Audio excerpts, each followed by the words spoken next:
बकरे काटले घर में है आई के हमारे बात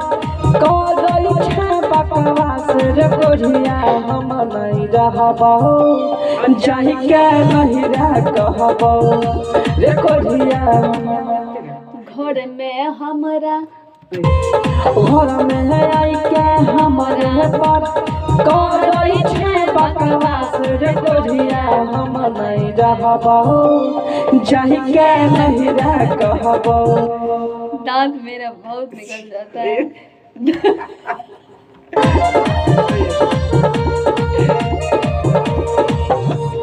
अरे छोड़ दीजिए